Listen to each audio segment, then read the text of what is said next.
You know those games where you stop thinking about your aim? Your crosshair just lands where it needs to be. That is the result of the hard work you already put in.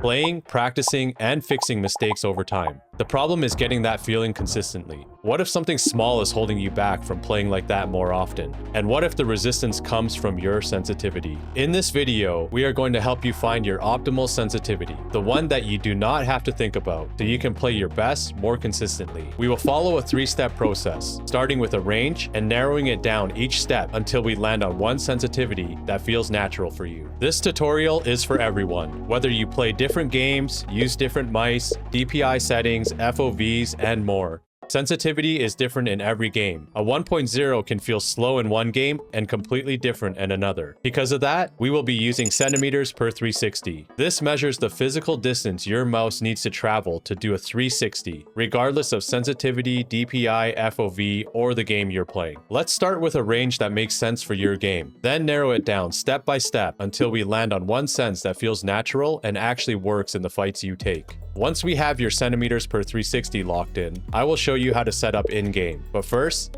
let's start with step 1. Every game has its own patterns of gunfights. Some games are fast, where you are consistently flicking. Others have tankier targets, where tracking and staying on target matters more. And in some games, you die in a split second, favoring a more methodical and steady approach. Even though different situations can happen, these patterns repeat over and over. That's why your sensitivity needs to be built around the demands of the game you're playing. Now let's take a look at some popular shooter games. If your game is not here, follow the one with the most similar gunfights. I've added timestamps so you can jump straight to it. Let's start with slow-paced tactical shooters like VALORANT and Counter-Strike. These games have a very low time to kill, meaning you can die in a snap. So gunfights are less about spraying for a long time and more about who lands the first clean shot. That's why these games reward a more slow and methodical style of aiming, where crosshair placement does most of the heavy lifting. Because your crosshair is already close to the target most of the time, you usually only need to micro-adjust. And the slower sensitivity makes these small movements easier to control, which makes your aim feel more stable and consistent. For Valorant and CS, we recommend starting somewhere around 35 to 75 centimeters per 360. Next up is Rainbow Six Siege. Siege gunfights are very different from most shooters because a lot of the time, you are not taking open aim duels. You are clearing rooms, holding tight angles, and reacting to enemies that show up for a split second. Because of that, Siege heavily rewards head-level crosshair placement and small, controlled aim adjustments. You are not constantly tracking targets for a long time. Most of the fights end fast, and what matters is whether you can place your crosshair correctly and land a clean shot. At the same time, Siege also has moments where you need to snap quickly, especially when someone swings, wide peaks, or multiple enemies appear on your screen. So for Rainbow Six Siege, your sensitivity should prioritize stability and control, while still being fast enough to snap to targets when needed. For Siege, we recommend between 30 and 60 centimeters per 360. Fortnite gunfights are fast and chaotic, because you are not just aiming. You are constantly building, editing, and turning to react to threats from different angles. A lot of your fights happen at close range, and targets move unpredictably. You are constantly making quick adjustments, snapping between angles, and switching focus between shooting and building. Because of that, Fortnite generally benefits from a faster sensitivity. You need to be able to quickly turn and still have enough control to hit shots. So for that, we recommend a sensitivity between 25 and 50 centimeters per 360. Next up are games like Warzone, Call of Duty, and Battlefield. These games usually have faster, more chaotic fights, but compared to hero shooters, you don't need to spend as long hard tracking evasive targets. Most of the time, fights end quickly because time to kill is pretty low. That means gunfights here are less about long tracking battles and more about spotting first, snapping to the target, and switching quickly when fights get messy or multiple enemies appear. You also deal with a lot more situations where you are turning, checking angles, and shooting from different distances in the same life, which means your sensitivity needs to feel mobile, not slow and locked in. So for Warzone, COD, and Battlefield, your sensitivity should favor faster target acquisition and switching, while staying controllable enough to hit consistent shots. For these games, we recommend starting somewhere around 20 to 50 centimeters per 360. Next up are hero shooters like Overwatch 2 and Marvel Rivals. These games usually have longer fights and a lot more movement. Targets are constantly strafing, jumping, sliding, dashing, blinking, or changing directions mid-fight. And because of healing, fights don't just end off with one clean first shot. You often have to stay stay on target for longer and deal damage consistently. Because of that, these games reward reactive mechanics. Targets move unpredictably, abilities create sudden movement spikes, and healing keeps fights going long enough that you have to stay accurate through the whole duel. Depending on the hero you play, that can mean different things. Sometimes it's about staying on target and matching movement. Other times it's about landing fast, clean shots in short windows. So for Overwatch 2 and Rivals, your sensitivity should favor speed and reactivity, while still being stable enough that you are not constantly overcorrecting. For these games, we recommend a much wider Sens window, so 20 to 60 centimeters per 360 is a good range to start with. Lastly, Apex Legends. In this game, the fights are longer and way more movement heavy than most shooters. Players are constantly sliding, jumping, strafing, and abusing cover, as well as having high HP and shields. So instead of landing one clean shot to end a fight, you often have to stay on target and keep dealing damage through movement. That's why Apex rewards reactive tracking.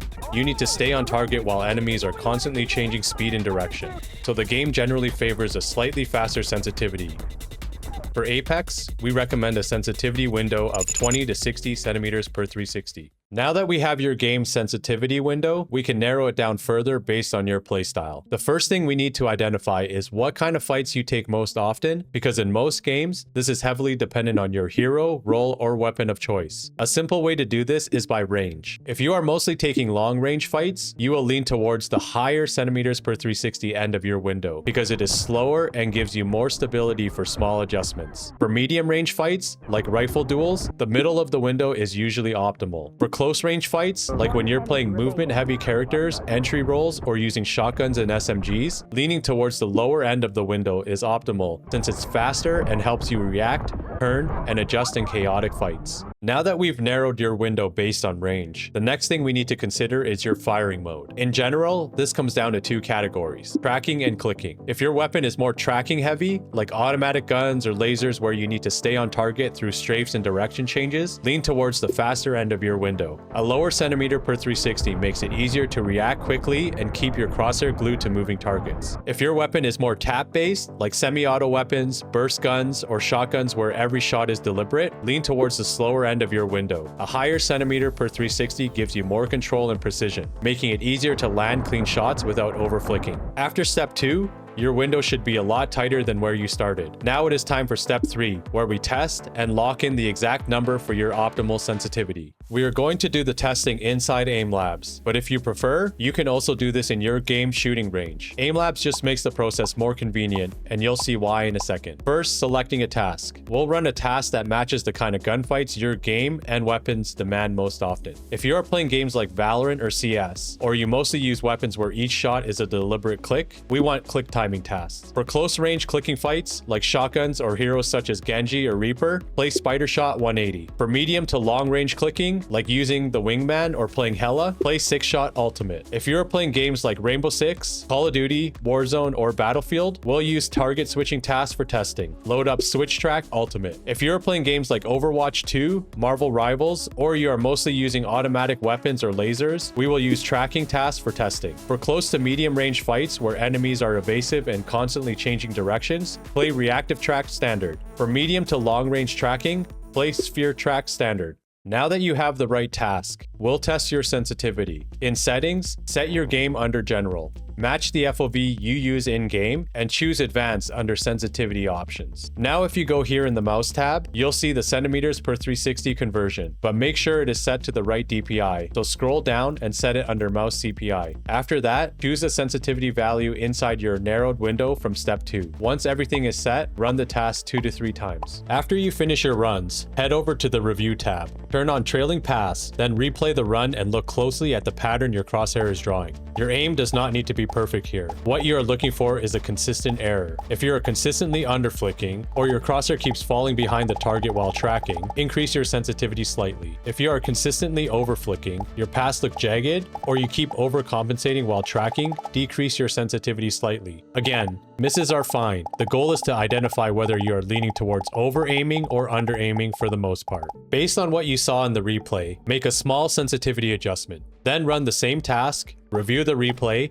and keep refining your sensitivity. Each time you change it, make your adjustments smaller as it starts to feel comfortable. Big changes are fine at the start, but once you get close, you want fine tuning. You will know when you are close when you stop showing a consistent lean towards over flicking or under flicking. Your tracking pass looks smoother and more controlled. Your mistakes feel more random instead of predictable. Once you reach that point, lock it in. That is your optimal sensitivity that's suited for your game, your playstyle, and your setup. This manual process works, but it can take a while, especially if you cannot seem to land on a sensitivity that sticks. And the hard part is, you are mostly estimating. You are judging overflicks and underflicks by feel, by frequency, and by distance, but you are not getting real numbers. So if you want to remove the guesswork, the manual reviews, and all the back and forth adjustments, you can use the Aimlabs Sensitivity Finder. It is a feature included in Aimlabs Plus. The Sensitivity Finder will analyze all your task plays for you and suggest a sensitivity adjustment based on your actual performance. The more tasks you play, the more accurate the Sens Finder recommendations become. We recommend warming up with Aimlabs before hopping into your game. It takes less than 10 minutes to get a new sensitivity recommendation for the day. At the very least, run the Sensitivity Finder once a week. There are many outside factors that can affect your sensitivity on a per day, per week basis, such as nutrition, sleep, and outside stress factors, like if your mom just yelled at you for gaming too much recently. Alright, so that's the full process. Step 1 gave you a Sens window based on the game you play. Step 2 narrowed that window down based on your playstyle and firing mode. And step 3 is where you tested and locked in the exact number that feels the most natural for you. Just remember, this is not some magic rank up trick. Sensitivity is only one piece of your mechanics. It won't replace good crosshair placement, good movement, and smart decision making. But what it does do is remove resistance. So the work you've already put in can show up more consistently. And if you want a more convenient and accurate way to do this, you can always use the Aimlabs Sensitivity Finder. If this helped, drop a like, subscribe, and comment what game you play and what sensitivity you ended up with.